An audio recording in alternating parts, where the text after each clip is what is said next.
J'ai essayé de me poser la question de quels seraient les meilleurs conseils que pourrait nous donner le BCG en matière de vente B2B et qu'est-ce qu'on pourrait en apprendre pour améliorer les nôtres. Cette semaine, je vous ai trouvé du très lourd. Du lourd. Lourd. Sale. Du sale et du sale. Sale. Alors pour ceux qui vivent encore dans une grotte, le BCG en France, c'est la référence du conseil en stratégie et au niveau mondial, c'est quand même l'un des cabinets du sacro-saint MBB, McKinsey, Bain BCG, qui sont les 3 câbles les plus prestigieux du monde. Rien que ça. Du coup, j'ai épluché internet et j'ai trouvé 11 articles de grande qualité que j'ai lus intégralement et desquels j'ai fait un résumé. De ce résumé, j'ai sorti 4 thématiques majeures que je vais vous partager et qui vont vous aider, en tout cas j'espère, à améliorer vos ventes cette année. Alors je vous le dis tout de suite, il y a un moment assez étonnant avec une déclaration détonnante du BCG où il lâche une bombe, ça c'est certain, ça va vous étonner, mais je garde ça pour un petit peu plus tard. Alors quelle surprise est-ce qu'on va avoir? Qu'est-ce qu'on peut apprendre du BCG pour améliorer nos ventes? On va découvrir tout ça pour voir s'il y a un nouvel angle à avoir qui peut nous aider à nous améliorer. J'ai gardé que le meilleur et je vais vous partager ça aujourd'hui.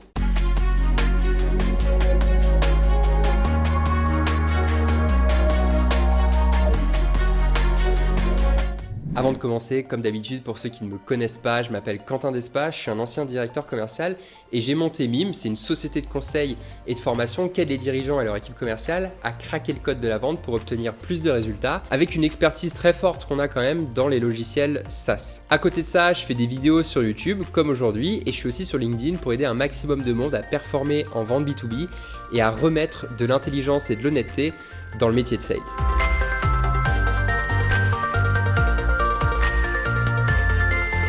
Le premier thème qui ressort clairement de ces 11 articles, c'est celui du virage de la digitalisation des ventes. Et déjà, on commence avec un premier constat qui va tous nous calmer, c'est que la moitié des acheteurs B2B aujourd'hui, ce sont déjà les millennials en fait. Et ça impacte fortement le futur des ventes vers une direction numérique avec des évolutions hyper importantes sur tout ce qui est interaction digitale dans le parcours client. Ce que nous dit le BCG évidemment, c'est que les entreprises les plus avancées sur la question des ventes digitales en B2B, elles ont un avantage concurrentiel énorme et dans les faits, ils le constatent puisqu'on voit que les bénéfices sont significativement plus élevé que dans les entreprises qui maîtrisent moins bien cet aspect digital de la vente B2B. Il y a plusieurs autres articles qui soulignent que le modèle commercial B2B pré-pandémie, il est plus viable, donc ça c'est les plus vieux articles, et du coup ça souligne la nécessité à accélérer la transition numérique dans la vente B2B.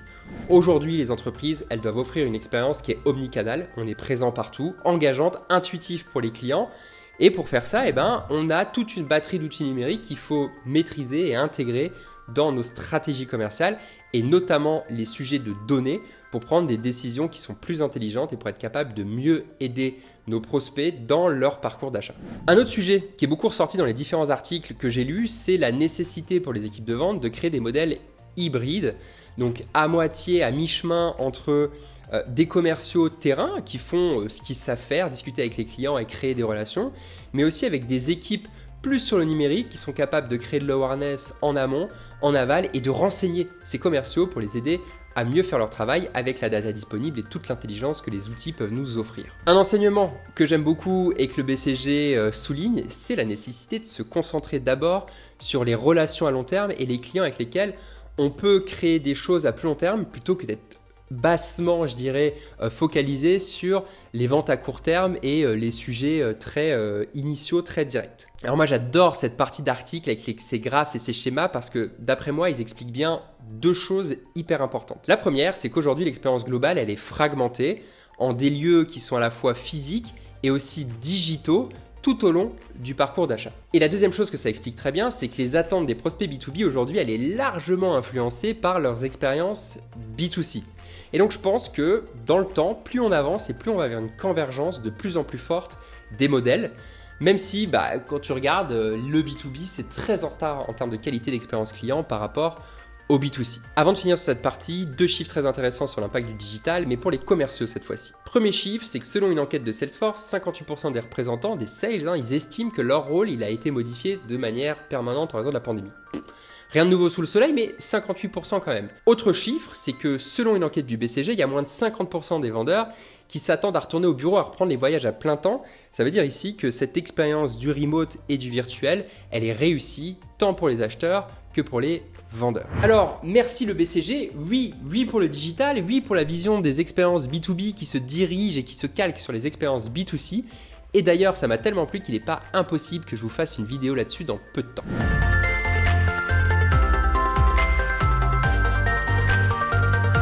La formation maintenant. La formation, c'est le deuxième thème qui est le plus ressorti dans les différents articles que j'ai lus. Formation comme facteur clé de succès des entreprises les plus performantes. Il y a un des articles qui parle notamment de l'impact des entraînements de haut vol pour les sales dans les équipes. Et on voit très clairement ce qui se passe sur la performance. Alors c'est compliqué, hein, la performance c'est un sujet multifactoriel, mais on voit que les entreprises qui forment le mieux et qui prennent le sujet de la formation le plus sérieusement, c'est aussi les entreprises qui créent les résultats, les chiffres d'affaires et les EBITDA les plus conséquents. Donc ça mérite qu'on se penche très clairement sur la formation continue de nos commerciaux. Ce qui est dit très clairement dans les articles, c'est que les entreprises les plus performantes, elles accordent une vraie priorité à la formation, elles s'engagent à créer des parcours pour les commerciaux tout au long de l'année, en particulier sur tous les sujets numériques, et ça nous lie avec le thème 1. Donc par exemple la vente en visio ou la formation sur ce qu'est la vente en visio par rapport à de la vente classique physique, c'est des sujets sur lesquels les entreprises elles se concentrent. Par exemple, ces entreprises, autre sujet un peu nouveau, elles sont en train de passer sur des formations, des appels de scripts à froid qui sont des scripts hyper fixes, à des warm calls avec des scripts dynamiques qui se basent encore une fois sur la donnée et le numérique pour personnaliser l'expérience B2B qu'on propose aux acheteurs. Alors quand je dis acheteurs, hein, comme dans toutes mes vidéos, les acheteurs c'est les prospects, c'est n'importe quelle personne en position d'achat, c'est pas forcément quelqu'un dont le titre est acheteur. Toujours pour lier avec le numérique, ce qui est dit dans les articles, c'est l'usage du numérique dans la formation des commerciaux, comme les jeux ou la manière dont on va aller faire s'entraîner les commerciaux, les faire s'appliquer de manière qui est beaucoup plus engageante, régulière et divertissement. Alors, mon avis sur cette partie de la formation. Évidemment, je ne peux que plus soyer les idées du BCG, et notamment sur la partie warm call, où je pense que le warm call, il a un très bel avenir devant lui. Et d'ailleurs, j'adore l'idée qu'un câble comme le BCG pousse dans cette direction, alors moi je les suis à 100%.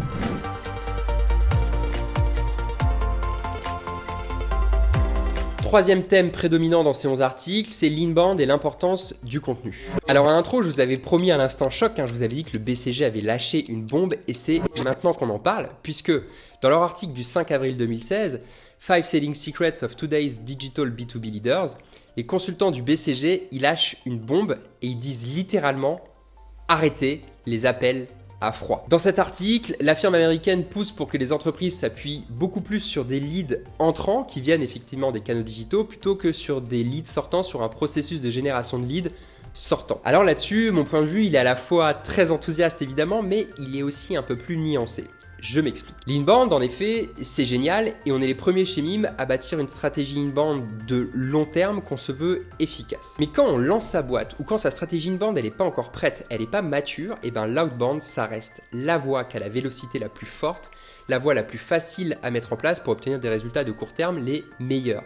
Un bon outbound, ça vous sortira toujours d'une période commerciale compliquée.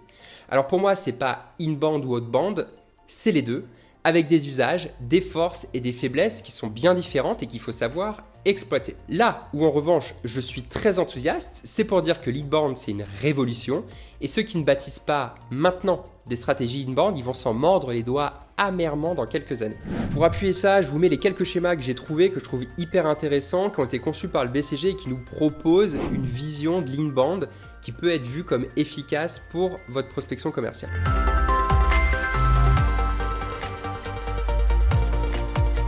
Le dernier thème que je retiens et qui va beaucoup nous aider pour améliorer nos ventes, c'est la nature des relations entre les ventes et le marketing. Ici, ce qui est encouragé, c'est d'avoir des frontières de plus en plus fines, voire de les supprimer, via notamment la création de postes comme VP Revenue, qui est un poste en fait qui gère à la fois les ventes et le marketing en une seule et même personne. Donc la relation entre les ventes et le marketing, elle se veut de plus en plus rapprochée. Il y a une nécessité de supprimer les frontières entre les deux fonctions.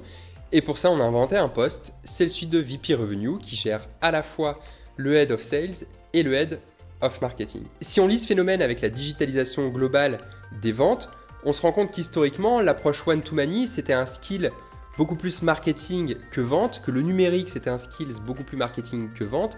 Et du coup, ça se ressent véritablement dans la transformation des responsabilités au sein du funnel de vente. Ça, il y a un des articles qui l'illustre très bien, hein, c'est le funnel de vente et sa transformation. Et on voit que le marketing est en train de prendre beaucoup plus de place en nombre d'étapes qu'il gère dans le processus global que les ventes. Moi, je pense que c'est une excellente chose parce que ça permet aux commerciaux de se concentrer sur là où est leur valeur ajoutée, c'est-à-dire les discussions avec les prospects les plus matures, c'est-à-dire apporter de l'expertise, passer du temps à se former sur les métiers, l'industrie, les pratiques pour se transformer en de vrais consultants et se mettre en capacité d'apporter de la valeur et de porter des discours qui valent la peine d'être entendus.